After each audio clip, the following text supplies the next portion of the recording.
exchanging with Choinière, leading into the box. Borges, unselfish. Paddy Bonga, another touch. Carving up York United.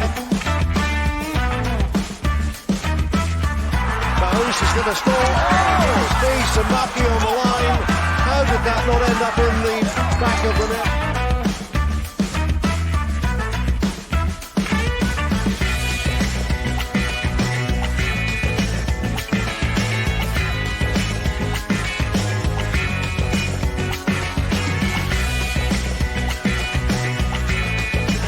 From Nimick, it's Dyer. He gets an extra touch. Dyer still has a shot on the post. Diaz on the rebound. It's 2-0 for VFC.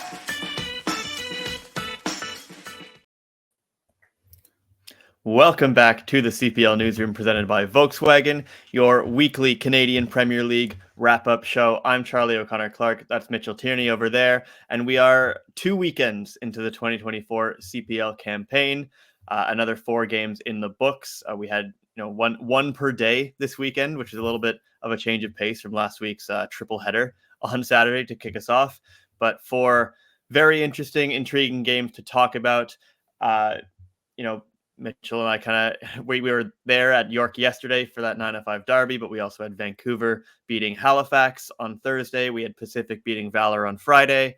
Atlético Ottawa and Cavalry playing to a draw on Saturday in the nation's capital. And then obviously yesterday, Forge kind of battering York United 3-0 at York Lions Stadium. I think that we should just get right to it, Mitch. And we're going to start out west on the West Coast, not as west as we're going to get this week, but we're going to start on Thursday night in Vancouver, where, Afshin Gotby and Rocco Romeo keep saying that the Eagles have landed.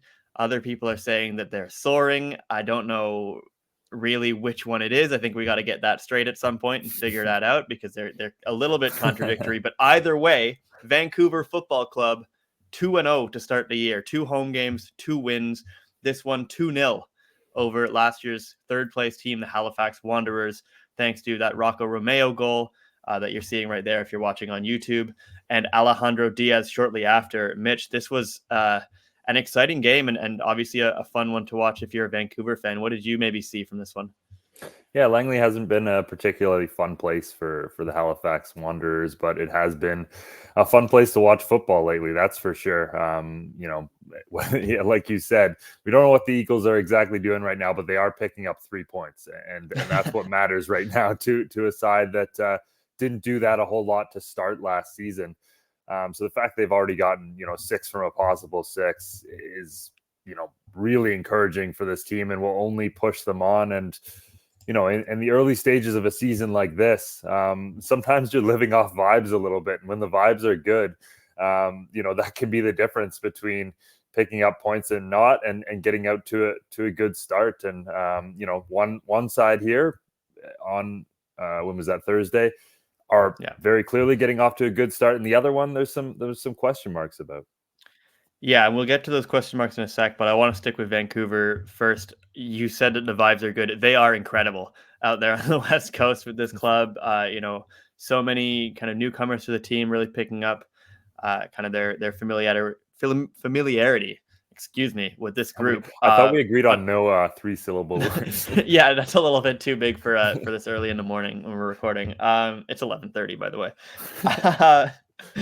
But actually, what's kind of happening with this Vancouver team is a lot of their returning players are really, really looking motivated and energized. Obviously, Alejandro Diaz scoring his first goal in, I think it was 13 or something games for this club. Obviously, scored in his first 2 last summer when he came in from on loan from Sogndal, but then didn't score the rest of the year. So it's huge to get him back on the board, especially after a couple of assists last week. Rocco Romeo, his first for this club. And you know what? You mentioned that we don't really know what the Eagles are doing. It's our joke. They're landing, soaring. I don't know. But one of the problems for Halifax in this game, man, was they didn't know what Vancouver was doing. And Patrice Geyser talked about it after the game, how frustrating it was to play against this kind of unpredictable, agent of chaos team that just was very clearly trying to, play the ball up the field and win those battles, those second balls. Rocco Romeo was sending them diagonally out to Gabby Bitar, out to whoever else, to Ben Fisk, to Caden Chung even was getting high up the pitch. And then Vancouver would just win those battles. They'd win the second balls, and then they'd be off to the races in transition. And that's something that's very difficult to defend.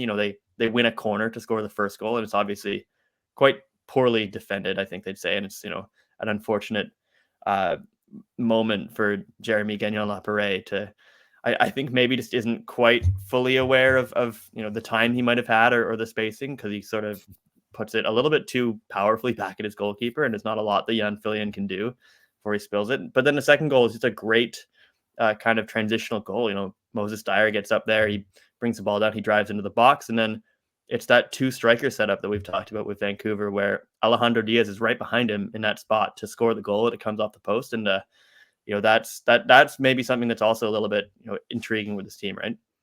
Yeah, the understanding between those two already, and the work rate. Like, Moses Dyer won 8 duels out of 8.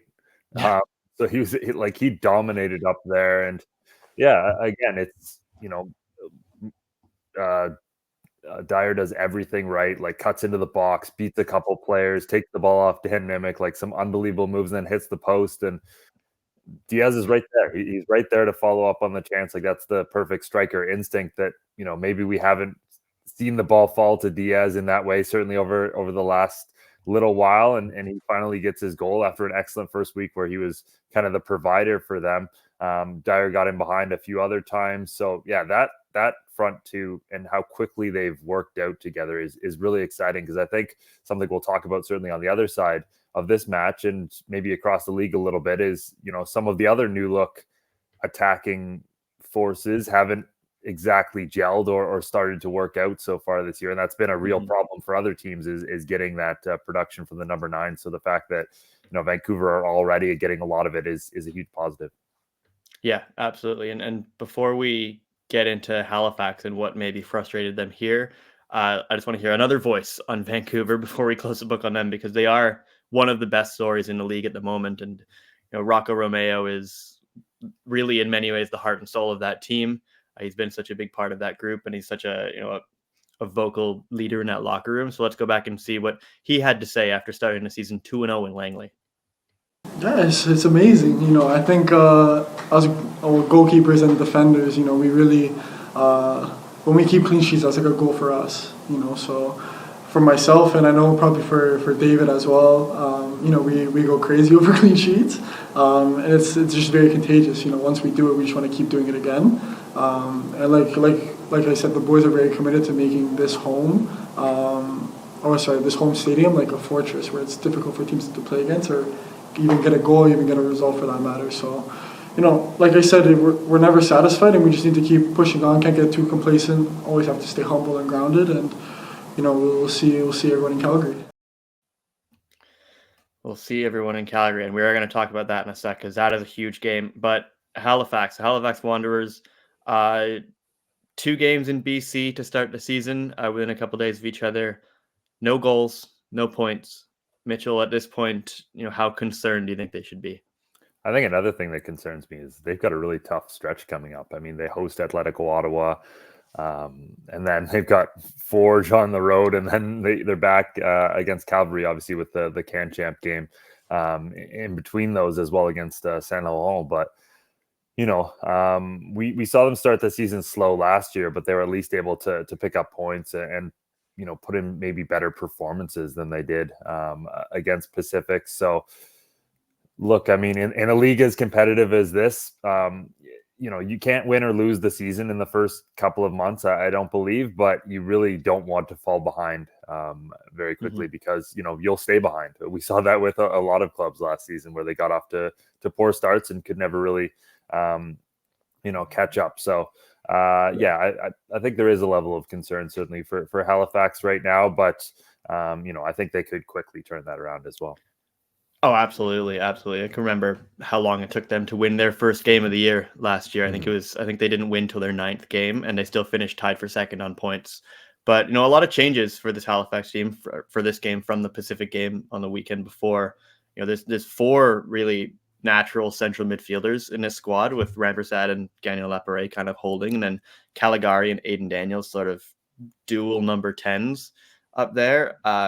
again, it's a Halifax team that is very committed to its identity. It wants to possess the ball and play the ball on the ground and build up that way with, with that kind of football. And Vancouver didn't really want to go toe to toe in that sense. And I think that's something that frustrated Halifax in this game. And obviously it worked out better for them. But one of the things that Halifax are going to have to figure out is they need to get the ball more into those dangerous areas. Christian Valesky is a guy that they want to be that focal point, that number 9 that maybe they didn't necessarily have at all times last year. He had 10 touches in this game.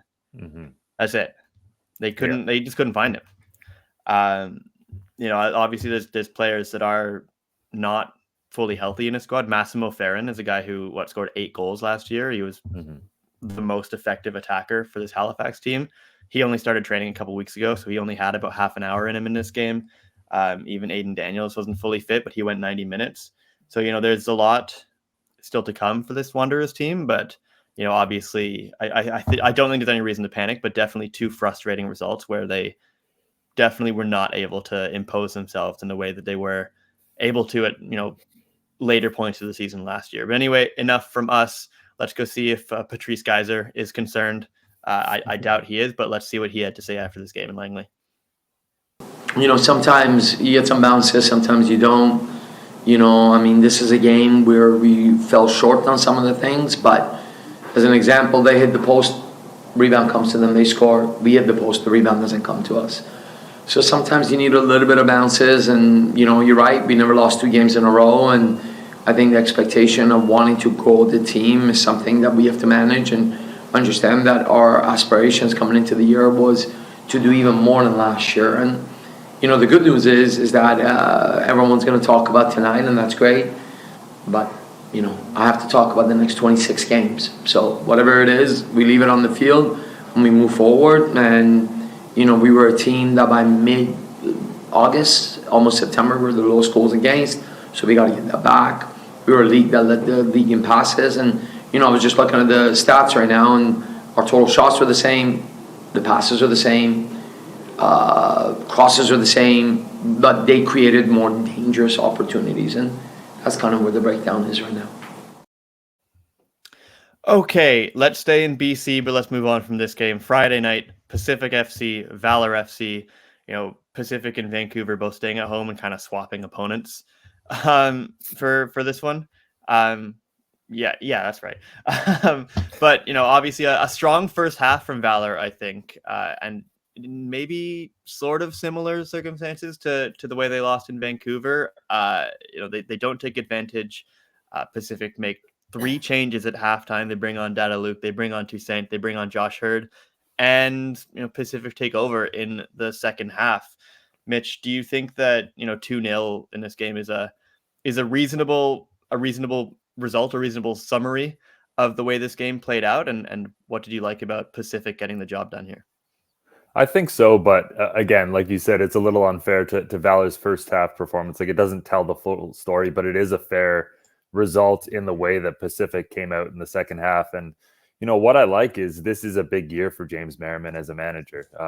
2 years after taking over a team that won the CPL finals, there is expectations to continue to keep them among the top teams in the Canadian Premier League. And obviously this offseason was a big one for the club. They seem to lose a decent amount of talent every offseason, but this year, especially with Didic and Aparicio going out the door. So, there's a lot of pressure on him, and when he needs to switch up his team in this match, he absolutely does. He makes 3 impact substitutions that come in and change the game, and to have the confidence to do that, to see where the game is going. And yeah, I think that's a real positive for James Merriman, and also for Pacific FC, again, showing that they have this depth that they can bring 3 players off the bench and completely change a game like this. Like, that is so important. Yeah, absolutely. I just want to stress how big the difference was between these halves. First half, the shots are 7-5 for Pacific. Second half, they're 10-2. So first half expected goals 0.44 to 0.29. Second half is 1.36 to 0.05.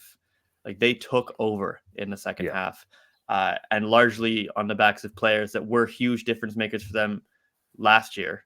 Dada Luke, Josh Hurd, Toussaint. Josh Hurd comes in and, obviously scores a goal off the bench. He's a guy who is the captain of this club, is still competing for minutes in the front line, not necessarily going to start every single week. He comes in, he makes a difference, and that is such a big deal and so important for this team. Rion Moore getting the assist on that. He was very good in this game as well, I thought.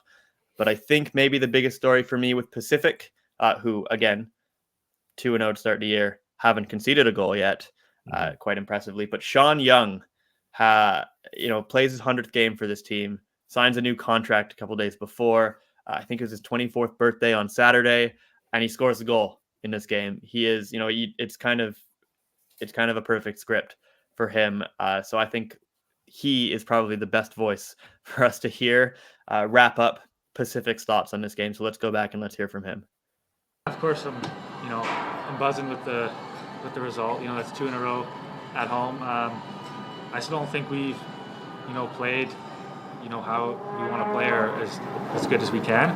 But of course, 3 points is what matters in this business. And, for me, I'm personally very honored to, sign a new contract, reach 100 games, and then, of course, score tonight to help the team win. Sick jacket, by the way. Yeah, I know. If you're listening on the podcast, pardon? If you're listening on the audio form of this podcast, go look at Sean Young's jacket because it's dope. I want one. When I cover my 100th CPL game, can I have one? Yeah, I'm confident. I don't know. Maybe we should count that. I'm sure you're there already. But probably.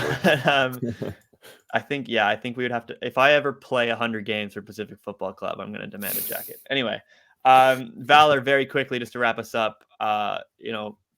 As we say, you said earlier about Halifax, you don't lose or win a season, in the first 2 games. Valor's had these 2 road games. They've had very positive moments, flashes of potential. Haven't been able to see that out. The second halves have been, a problem, I think, in both of their games against Vancouver and then against Pacific here. Mitchell, I know there's a lot of new faces in his team. Just what, where are you right now if you're Phil Dos Santos? What are you thinking at this moment? Oh man, there was a moment in that second half where Jordan Haynes tried a chip from halfway line, and I thought Phil was just going to leave the stadium at that point. He just looked so frustrated. But look, I think it was incremental growth between the 2 games, and I think that is a positive. At least they've started out matches very well, which was a problem last year, and they've been good in both of the first halves so far. Maybe not great, which they want to get better at, but they've been good. I think over the course of a road trip, you have to kind of just take the positives and keep building on them, because it could go off the rails very quickly when you're all together for that long and you're all away from home. Like, you have to try and keep the vibes good, like we said with Vancouver. You have to keep those good vibes and try and build on the more positive aspects. And I think there were some in this game, obviously not enough to get a result, but yeah, you have to kind of keep learning and moving on, and just see what you can do in terms of getting better each week. Yeah, Valor, it does not get any easier for them, unfortunately. They spend their next 4 games in Ontario. They play at Forge next weekend, at Ottawa in a Canadian Championship on Wednesday, at Ottawa again the following weekend, and then they're in York the weekend after that, I believe. So, that's a tough run. That's a tough run. Yeah. But, again, Valor is a team that's always played Forge very well. They've got a couple of really good memories at TD Place too. And they were very, very good against York, especially at York Lions Stadium last year. So, who knows? Who knows? That could be kind of the road trip, the long stretch that would bring this team together and turn things around. Okay, on to Saturday afternoon in the nation's capital. Speaking of TD Place, where Atlético Ottawa and Cavalry were playing. Obviously, Ottawa looking to build on their home opener win last weekend over York. Cavalry looking to, get on the board after giving up a lead and losing to Forge the weekend before. Atlético Ottawa take the lead in this one, and it's Amir Didic off a set piece. That's something that every CPL team has seen in their nightmares before, except maybe for Pacific for a while. But he's probably back. He's probably in their nightmares now as well. That is kind of just a pretty classic, ball on the head of the tallest player in the box, and he gets to it and he puts it in the net. But the big story of this game is what happens after that, because around the 60th minute, both teams make a load of changes. Cavalry bringing on Lucas Diaz, and they bring on Fraser Aird, they bring on Toby Warshevsky, Ali Musi around that point, and they change the game. Cavalry take over, they take control, they have so much more of the ball at this point. Ottawa at this point has moved into a back five, which I don't think Carlos Gonzalez wanted to turn into as much of a 5-4-1 as it did. And we'll get to that in a sec, but it did end up being quite flat and sort of two banks. Cavalry just press them and they press them and they press them. Ali Musi is an absolute nightmare on fresh legs against a more tired Matteo De Brienne at left back. And then finally, it's Fraser Aird playing the ball into the box off Chris Twardek's leg. It's probably a little harsh on him because he played quite well at right back for the most part, but he gets tangled with Leighton Brooks, another Cavalry sub, and it's in the back of the net, and it's 1-1. And I feel like if the game had gone another 10 minutes, I probably would have favored Cavalry to score again and win that game at that point. They had by far the more energy and the impetus at that point.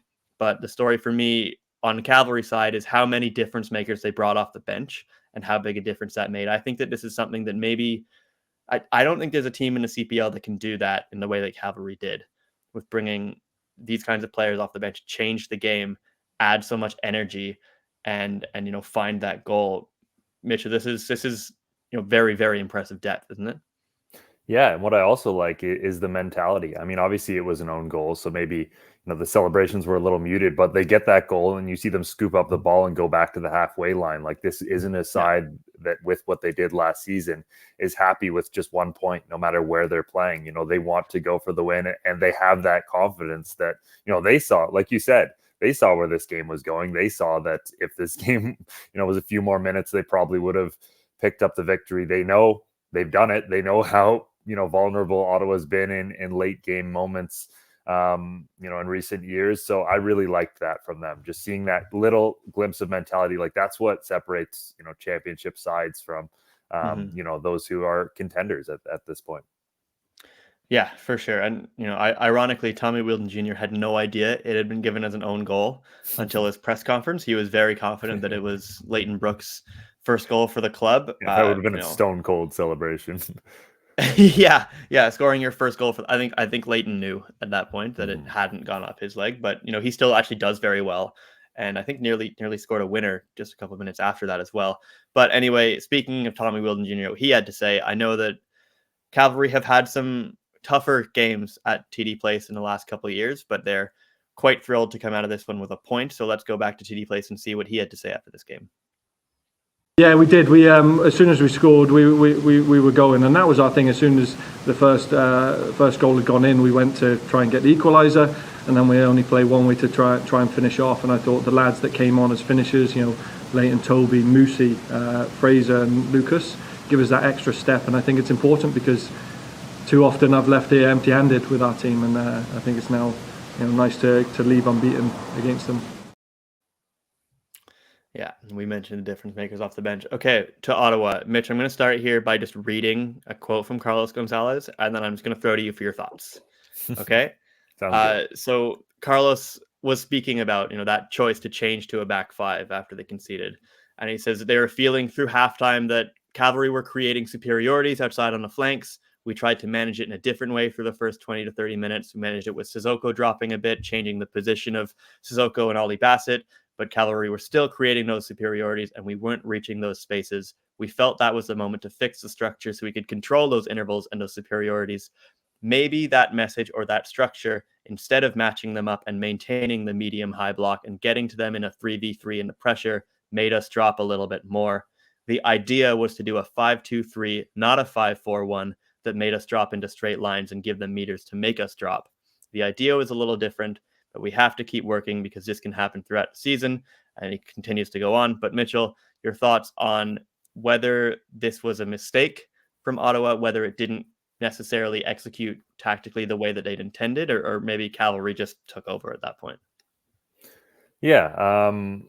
Look, I think there were some nice things that they did. Like, I don't think it was a complete drop into a 5-4-1. Like, we saw Tissot hit the post at the end of the match that could have put the game to bed. But Yeah, like again, with how many times they conceded late goals last season, you just don't want to invite that pressure at all. You don't want to do anything to really invite that pressure. And I thought that they kind of did. Yeah, they just can't afford to make that a storyline again this season. And it really was, because they missed the playoffs by 2 points last year, and they dropped 12 on goals after the 80th minute. Whereas you look at Cavalry, they dropped, I think, 15 points for winning positions, but no one talks about it because it doesn't matter. They won the league by 13 points. So those are kind of the storylines to stats comparisons that can happen. So yeah, I think it was a mistake when you have so many players that are good on the ball that could hold the ball a little bit better to take away those outlets a bit further forward up the pitch. And we saw them maybe do a little bit better than we've seen in the past, and not just completely step back, but at the same time, again, Cavalry were able to get that equalizer. So it's kind of moot point. Yeah, and I do think that this would be a completely different discussion if that Tissot shot doesn't go off the post and it goes in the net, because that was literally seconds before Cavalry equalized, which is very painful if you're an Atlético Ottawa fan, unfortunately. And that would have probably put the game to bed and been a very different story. But again, the narrative is there, and it's unfortunate. But I do think that there were still signs of this Ottawa team and the damage they can do and how good they can be. I think they're still trying to find the right way to penetrate and to, get all of these talented players as much time on the ball as they need. They're looking to release Balou Tabla in the right ways. It's tough to, find outlets for Ollie Bassett, as well as Aparicio, as well as, everybody else. Matteo De Brienne, I thought, was very good at fullback in this game again. But there's so much talent in this team that I do think it's going to take a little bit for them to actually figure out their footballing identity, because you can bring a lot of talent into a room, but you still can't just say, go do football, go do soccer, go do something. You have to, it is going to take time for them to build a more nuanced way of playing against a Cavalry team that knows how it plays and has known that for a little bit now and has been very effective in that way. Anyway, that is our third game of the weekend. 1-1 draw. So I think, both teams will be able to take some positives and some negatives out of that going into, Cavalry going into the Canadian Championship, Ottawa going into next weekend. Anyway, on to the final match of the weekend, Sunday. Mitch, you and I were both at York Lions Stadium, where York United played their home opener in front of their best crowd at that stadium since 2019, just over 2,600. But Forge FC, as they've done a couple times in this stadium, they took control late in the first half. They scored this killer of a ball from Daniel Parra and a great finish from David Chouanière. Second half, again, they kind of press their advantage. Benny Badibanga scores. And then the third goal, obviously a really, really frustrating one for York to give up. Niall Higgins, maybe misjudging the roll of the ball and thinking it was going to get out of play. He sort of, holds it off and thinks that he's going to be safe. But Tristan Borges swoops in around him, picks the ball off. I think it stayed in. I haven't seen an angle yet, but either way, I think you do have to not take that chance on yourself. But either way, that is David Chouanière's second goal of the afternoon and of the season. Mitch, let's start with Forge. You wrote quite a bit after this game about, how deadly their front four was and how effective they looked. Just tell me what specifically looked so good about this Forge team in this game. Well, yeah, even before, they scored that opening goal, the signs were there. You could almost predict exactly how that goal was going to happen, and it was going to be the movement of that front four, because they were causing all kinds of problems for York. I think there was an opportunity a few minutes earlier where Borges goes out onto the right to join Chouanière and chips it over the back line, and Chouanière just drags it just wide, and that's the warning sign. And then we saw Borges and Chouanière kind of flip roles consistently throughout that first match. Sometimes it'd be Borges going through the middle, and then Chouanière would be on the right. Sometimes they're both on the right to kind of, have some interplay. And then we see Chouanière dart into the middle and get in between the lines for that opening goal. They go into the second half, Badibanga and him switch sides. Now they've got new problems, and that obviously plays a role in the second goal. And then, again, the third goal, not only is it Borges getting the ball, but Chouanière being in that right position. And that's something that Bobby Smirniotis always talks about is, they need to get their best attacking players in the right zones to score goals. And right now with this system, with the way they can change and move and the understanding between the players, they are consistently getting in those dangerous scoring positions. And, that's got to be so difficult to defend against. And if you're Forge, it's got to be so much fun to play with right now, because the understanding between those attackers are class. And then you've got a guy like Daniel Parra who's come in and can make those passes. Yeah. I mean, we see him break the line so well on that first goal. The second goal, he plays a great ball into Borges. That Borges shields to Betty Bonga. So, I mean, man, Forge, and they're looking like it again this year. And they're starting way better than they usually do as well. Yeah, I'm pretty sure this is the first time they've ever. It's definitely the first time they've ever won their first 2 games in a season, because they've never won their first game in a season. Yeah, they've only won their second once. So yeah, twice exactly. now, but. So yeah, they are scary if you're an opposing team, especially just seeing how effective, how sharp, how fluid they are executing in the final third in this game. They are lethal, and you cannot afford to make those mistakes against this team, because all of these, we know all of these players individually, and we know how dangerous they can be and have been at times. But if all of these guys, if Chouanier and Borges and Betty Banga and Taryn Campbell are all going to be in good form attacking wise at the same time, that is a lot. That is a lot. These two teams obviously play each other again in like a week and a half in the Canadian Championship at Tim Hortons Field.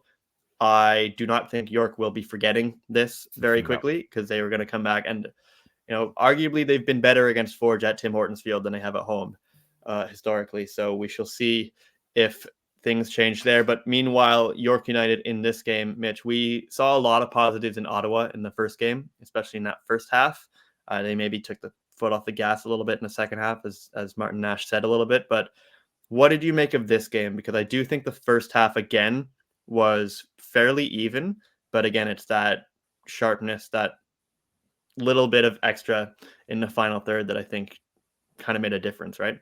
And the energy, like, it's a little concerning that you have the best crowd, and that's been like something that they've talked about a little bit, is how much they were hoping this home environment would boost their pretty dismal home record last season, and they get that environment. The crowd was excellent. Yeah, it was a great atmosphere at York Line Stadium. There was, it was a celebration-like atmosphere. It felt like they were ushering in a new era off the pitch, which they really are. And then on the pitch, they concede once, maybe twice, and just deflate. Like Forge dominated from the point they scored onwards. York barely had any opportunities until maybe towards the end, when Forge were controlling the match at 3-0. So that's really disappointing, because that's kind of what we saw a little bit down the stretch, and certainly in the middle points last season, was when this York team got hit, especially at home, they just, they just lack that energy, lack that belief that they can get back in games. And that was disappointing to see from a team that showed in week 1 they have all kinds of talent, and they really can hurt opposing sides, and showed flashes of that in the first half. And then, again, it's the mentality that I think needs to be significantly better. And I think Martin Nash would agree with what he said post game. Yeah, well, speaking of Martin Nash and what he said post game, let's actually go hear what that was right now, if producer Benedict can roll that clip. I thought the first half was okay. We created a couple of chances, so did they, and real naive goal to give away in the last kick of the half, which hurt going into halftime. And then I don't think we rebounded from it. I think it was the second half. We didn't play with urgency. We didn't get stuck in. We just kind of played a little bit and gifted them 2 goals with naive defending. So very frustrating, and shows we have a lot to work on. A lot to work on indeed. Let's just wrap up this game, though, with, again, one of the probably the standout performer, and possibly the standout performer from the entire league this week, David Chouanier, who has 2 goals. Especially, you have to feel good for him after he missed a lot of last year with knee surgery, worked all the way back to be able to play in the final. But he's hoping to have a much bigger year this year. So you obviously, Mitchell, spoke to him on the pitch after this game. So let's go back to York Lions Stadium one more time and hear from the brace scorer, David Choinière. Post-game reaction presented by Allstate. Mitchell Tierney joined here by David Choinière. David, you guys win the first 905 derby of the season. I guess your thoughts on the match. I think it was an overall great performance by the team. We came ready and showed up on the pitch. Guys were energized, and it's always fun to score 3 goals on the road. And that front four really fluid. I mean, you and Borges were switching positions a lot. Benny coming in. You switched wings at halftime. How much fun is it to play with a group that just seems to understand each other so well at this point? Yeah, it's always fun to play with good players. We understand each other. We're trying to get better. Rotation is getting better. We just need to build on that and try to find a way to get better, be more dangerous. And I mean, they're good guys too, so we support each other, and at the end, everybody's winning. Big moment for yourself just before the end of the first half there. What was going through your head is, Para plays that ball through and you're in the box and just kind of swing at it. Yeah, good ball from Danny, and I just try to hit it as clean as possible. That was my mindset, no thinking really behind it, and happy to find the goal. Thanks so much, David. Thank you. All right, moving on from this weekend, let's take a quick look at the standings through 2 weeks of the CPL. Vancouver FC still up top with that +5 goal difference. VFC fans, take a look. I'm sure that's a gorgeous sight for you, but we have 3 clubs on 6 points with Forge and Pacific there as well. Atlético Ottawa in 4th. Cavalry hanging on in 5th with that 1 point that they got in Ottawa. Meanwhile, Halifax, York, and Valor all still waiting for their first points of the 2024 season. They will have opportunities to get those this weekend with the schedule that we can put up here. Obviously, as I mentioned, there is that Cavalry Vancouver Canadian Championship game first on Tuesday, which obviously a huge game. It's real this time. He's not lying to you. There are Canadian championships. Last week. I showed up, man. I was there. Nobody else was there in Calgary, but they said it was this week. Anyway, that's on Tuesday.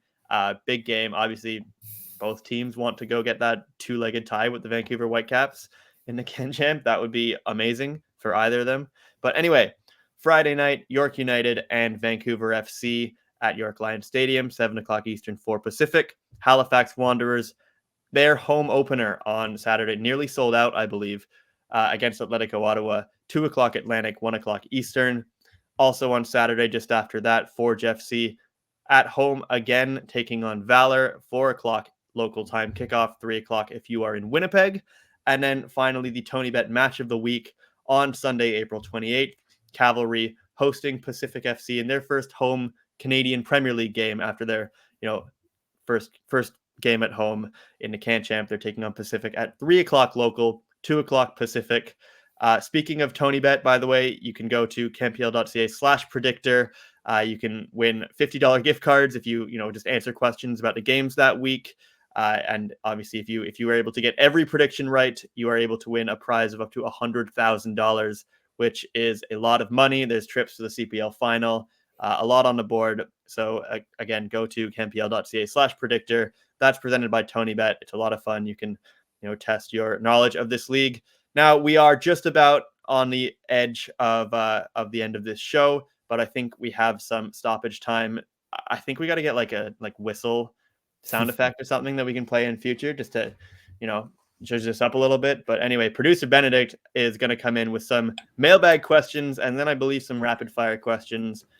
So I will let you take charge from here, Benny. Yes, sir. You have 3 questions in the mailbag this week. We'll start with Michael on Twitter, who asks, who is your player to watch this season? Maybe a surprise player of the year candidate or someone you think can make a jump to a higher level?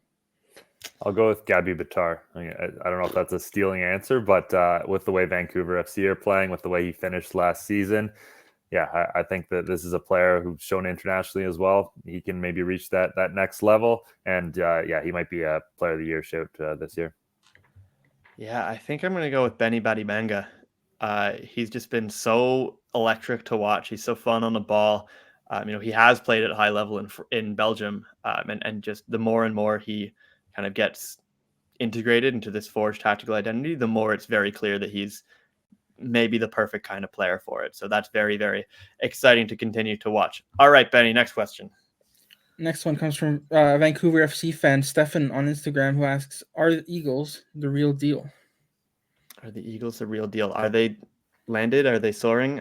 I don't know, but I think they are. I think they are. I do think that they're obviously not going to go 28-0. They're not going to win every game, but I do think that I see enough talent in this squad. I see depth in this squad and experience this year, and obviously just a lot more belief maybe than they had at this point last year. That this is definitely a team that will be at the least probably challenging for a playoff spot towards the end of the season. Yeah, with how quickly they've worked together. And again, these aren't unknown commodities. We know Paris G is a top fullback in this league. Yeah. We know Dyer and Diaz are top strikers. Like all throughout their lineup, they have players who have consistently proven over the years that they are good CPL talent, if not great CPL talent. So yeah, I do think they are for real. Question 3. Last one comes from Eris on Instagram, who asks, maybe for Mitchell, since you were covering York yesterday, is there any updates on the York United injury situation?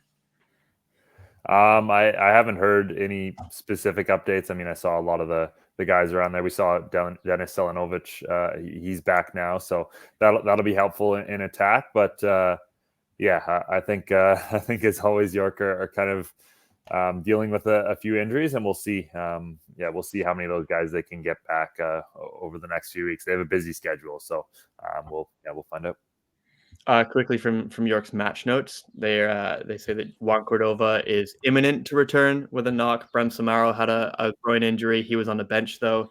But Oswaldo Leon, Matthew Baldissimo, and Frank Stirring are all listed as week to week with various injuries. It might be a little bit more time before we see those guys on the pitch.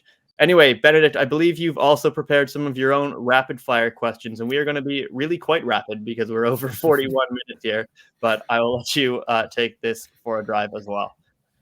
Yeah, so these are very hard-hitting questions. We'll start with the first one is some of the biggest stars in the CPL have scored already this season. Brady Banga and Shawnee both scored twice.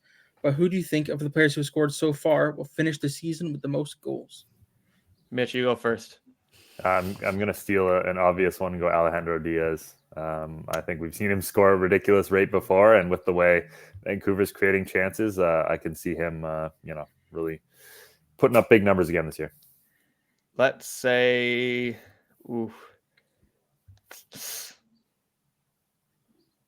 Gabby Batar. Final answer. Next one, Halifax is yet to score a goal this season. So which will be the first Wanderer to find the back of the net this season? Dan Nimick from the penalty spot. Dang it, that's the easy answer. Oh man. I'll go Dan Nimick, not from the penalty spot. Dude, okay. Okay, man. I like it. We'll see. The next one, the CPL record for assists is 9. Tristan Borges already has 3 this season through 2 games. Will he become the first player to reach 10 this season? Yes. Yeah, that's an easy yes. Easy yes. Okay. If he stays healthy, if he can stay healthy, yes. And last one, we've seen several players make their returns to their hometowns so far this season, especially in Vancouver. Which Canadian player would you like to see come back home and sign for their local CPL club? Jonathan David. Oh, darn it! That's a good one. Atletico Ottawa. They could use a striker. I'll go Tajon Buchanan. I mean, it's not quite local, but the York United. I feel like Tajon would play for Forge because he's a Sigma guy, isn't he? That's fair. Maybe he'll play for both. Maybe he will. A few guys have crossed that divide. Anyway, thank you very much, Benny. That was fun. Please, don't hold any of this stuff against us. We are not to be held accountable for the insane things that we may or may not say at the end of this show. Anyway, thank you very, very much for sticking with us through this second edition of the new CPL Newsroom presented by Volkswagen in 2024. We'll be back next Monday. Make sure you send in any kinds of questions or feedback you might have at CPL Soccer on social media or at either of us individually. Again, thank you very, very much for watching. Mitchell, thank you very much for putting up with me for this long. Thank you, Benedict Rhodes, for producing the show and coming in hot with some questions at the end there. And we will see you next week.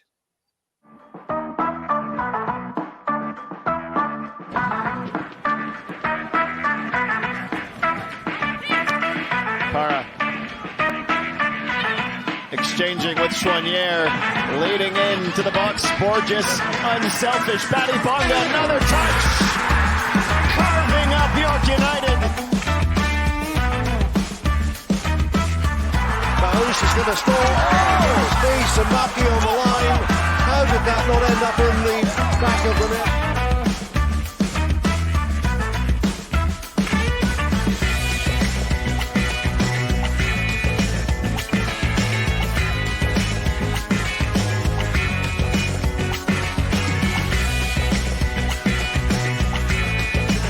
From Nimick, it's Dyer. He takes an extra touch. Dyer still has